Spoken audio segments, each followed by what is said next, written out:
Well, students, I wanted to use this session to continue or expand, I should say, on the information with regards to the mitochondria. So as you may recall from the last session, we addressed the three parts that are involved in cell respiration. We listed glycolysis first. Then we listed here the Krebs slash citric acid, or what's known as the TCA cycle. All these terms are used to describe this cycle. And then finally the electron transport chain, third and final step with regards to cell respiration.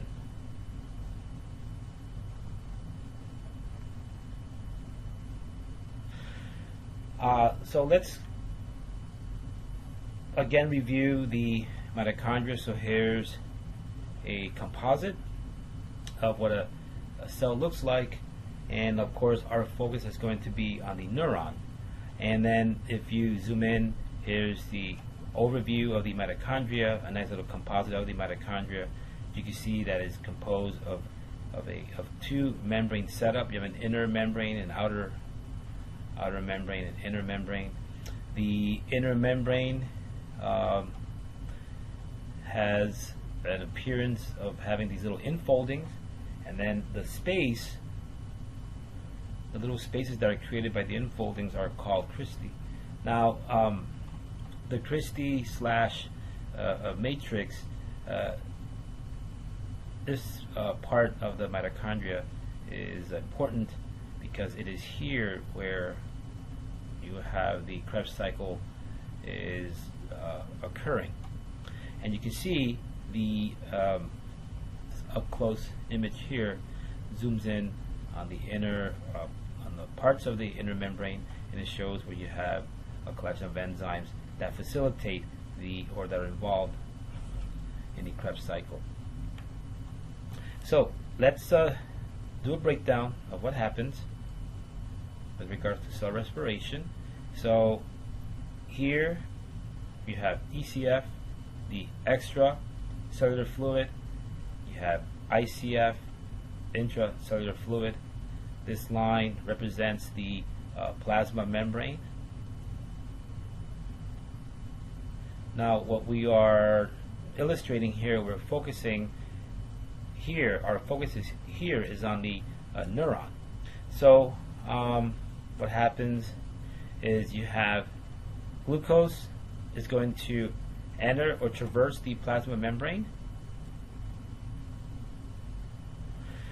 And what happens with glucose is that you have these enzymes known as hexokinases.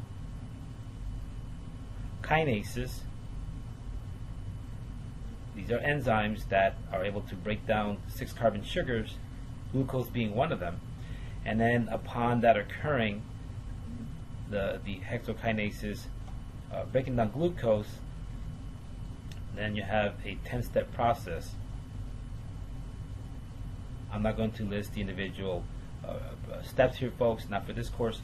Anyhow, so you have the hexokinases, they break down glucose, embarks on a 10-step process, and that process is what entails or encompasses glycolysis. The goal of glycolysis is to convert glucose, which is again a 6-carbon compound. In case you want to know what the shape is like, looks something like this. That's what glucose looks like, and it is composed of 6 carbons.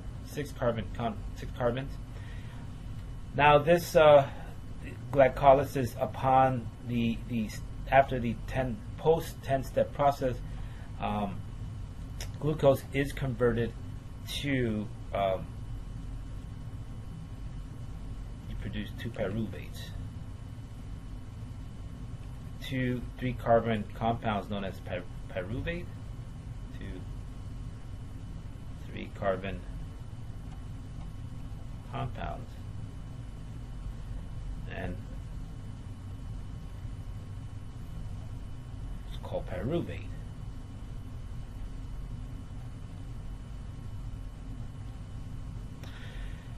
All right, so again, the glucose enters the neuron, or it traverses the plasma membrane of the neuron.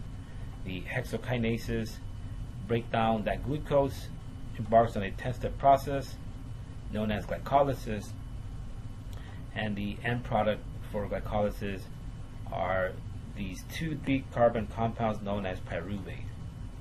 Now again, we are to stay on track, we are in the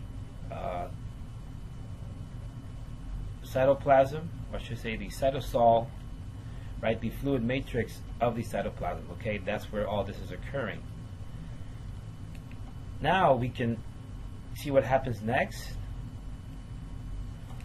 Okay, so now again, remember, we have the plasma membrane here. Okay, ECF, ICF. Okay, we've converted glucose into the 2 pyruvates. Now, remember, these are 2 3-carbon compounds, right? The pyruvates. So what happens next is the pyruvate is going to lose 1 carbon. It's going to lose a carbon. Carbon is removed via what's known as a coenzyme A, CoA. This enzyme removes 1 carbon from this pyruvate, and now it is going to convert it into what's known as acetyl CoA. This is now, again, this is a 2-carbon compound.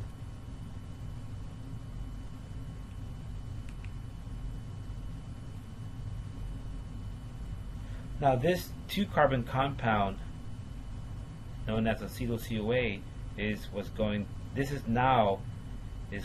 to enter the mitochondria, or I should say, to be more specific, the mitochondrial matrix, the matrix of the mitochondria. So as this pyruvate, remember this is pyruvate, okay, as it enters, as it traverses, okay, as it traverses the membrane, I should say the mitochondrial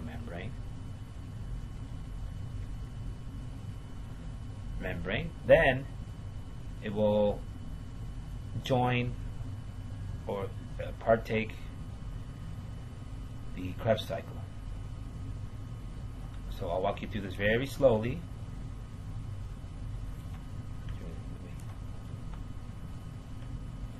So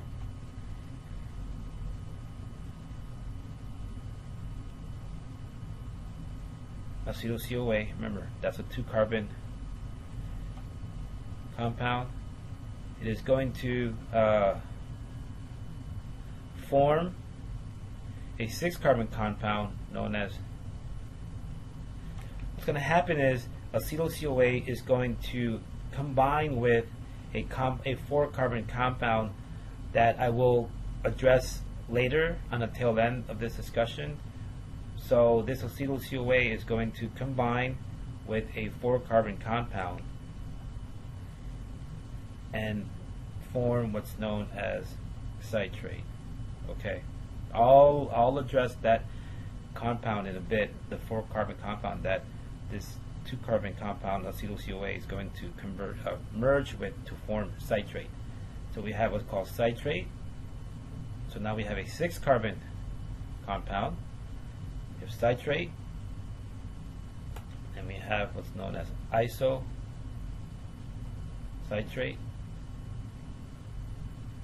Again, 6-carbon. To refresh your memory, folks, we are now inside the mitochondria. To be specific, we are in the mitochondrial matrix.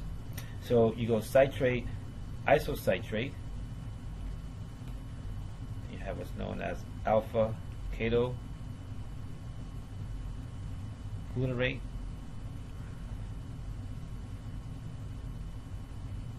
Now we're down to 5 carbons. Then we have what's known as succinyl CoA, and that's 4 carbon. And we have what's known as succinate. We're still at 4 carbon. Then you have what's known as fumarate,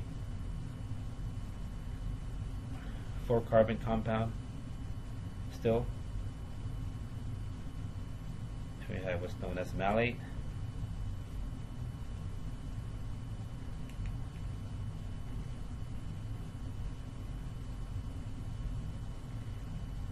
Still at 4 carbon. Then we have what's known as oxaloacetate. Now this is the compound, that I had addressed earlier.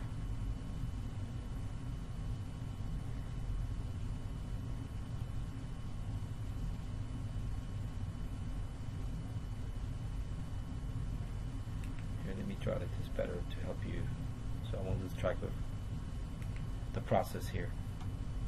So this oxaloacetate is the compound that acetyl-CoA combines with to form citrate. So we have completed one turn of the so-called wheel of the Krebs cycle. So again, to repeat, we are inside the mitochondria, inside the mitochondrial matrix. So we already passed the process of glycolysis. We have split glucose into 2 pyruvates, 2 3-carbon compounds. Then if you just if we focus on one pyruvate, the pyruvate as it traverses, as it passes, as the pyruvate passes the mitochondrial matrix, it's going to lose the coenzyme A inside the matrix. Is going to remove 1 carbon from that pyruvate and convert that into coenzyme A. Let me write it here. Pyruvate is going to encounter coenzyme A. This coenzyme A is going to remove 1 carbon, reduce it to a 2-carbon compound known as acetyl-CoA, and that's what joins the Krebs cycle. So the acetyl-CoA is going to combine with the oxaloacetate here to form the 6-carbon compound citrate, and then you have enzymes here that act on this to go from citrate to isocitrate, alpha ketoglutarate. Now we're down to 5 carbon. Then you have succinyl CoA down to 4 carbon, and you have succinate.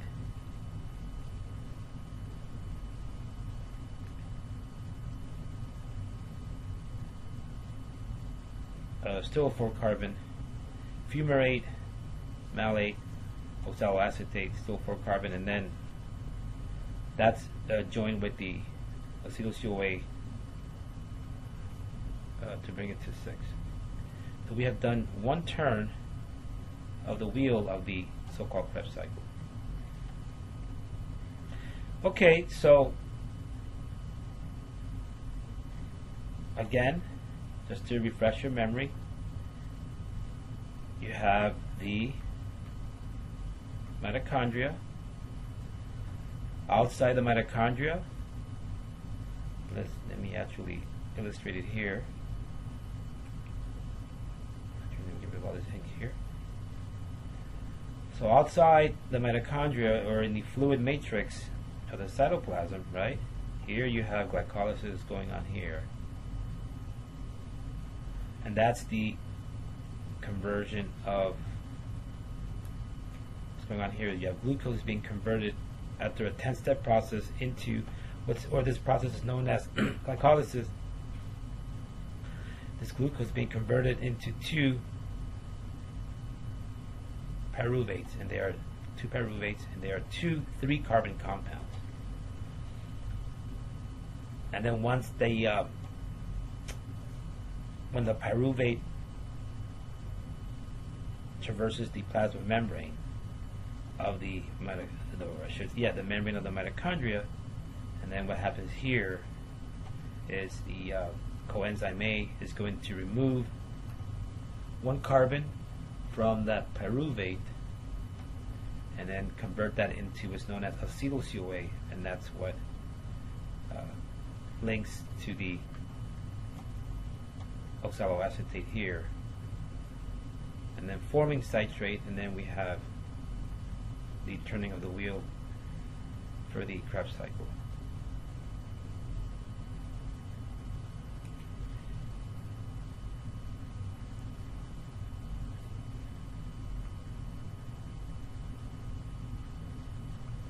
So after the Krebs cycle, then you have the remaining step,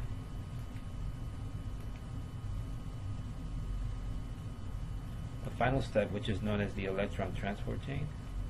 So again, the 3 steps: in-cell respiration, glycolysis,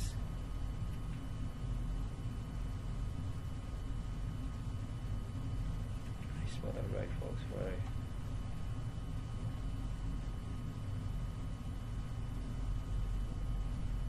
Glycolysis, then you have, we just finished describing the Krebs cycle, what happens there. 3rd step is the electron transport chain. And this is the final step in the breaking down of the glucose into useful ATP. So, and this occurs in the this step here, the electron transport chain occurs in the inner membrane of the mitochondria. To refresh your memory, the mitochondria has 2 membranes, has an outer and an inner membrane. So it is here where you have the electron transport chain. Okay. Also, I want to address that it is here where most of the ATPs are harvested. Okay, so you have glucose. To summarize, you have glucose, right? You have glycolysis. The idea is to split it into 2 pyruvates.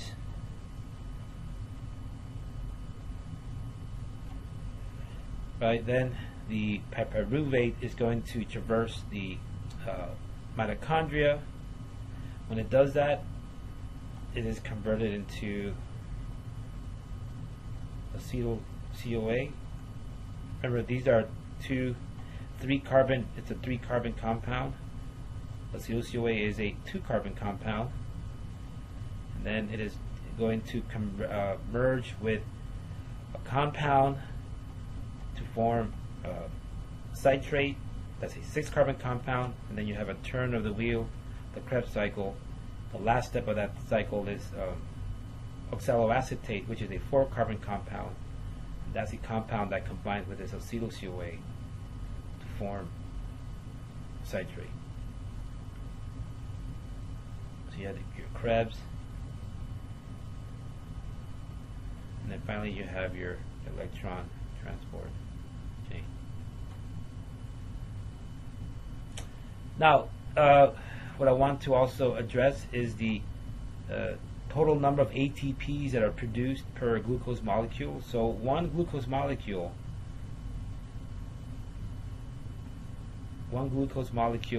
is going to yield or produce a total of 36 ATPs.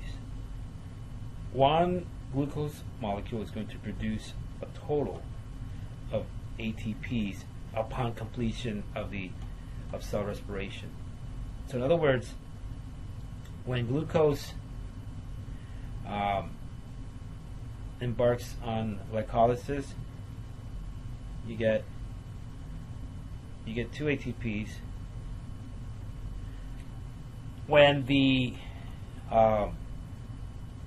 pyruvates enter the mitochondria, when it enters the mitochondria, it will lose 2 ATPs.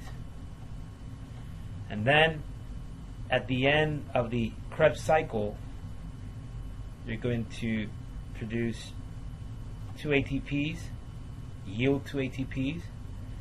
So you simply regain those 2 that you lost from glycolysis as it shuffled through or as it traversed or as it entered the mitochondria. You regain those 2 ATPs, and then the electron transport chain, as I addressed earlier, that's the phase that harvests the most ATPs, 34. So 34 plus 2 gives you 36 total ATPs. Total ATPs per glucose molecule.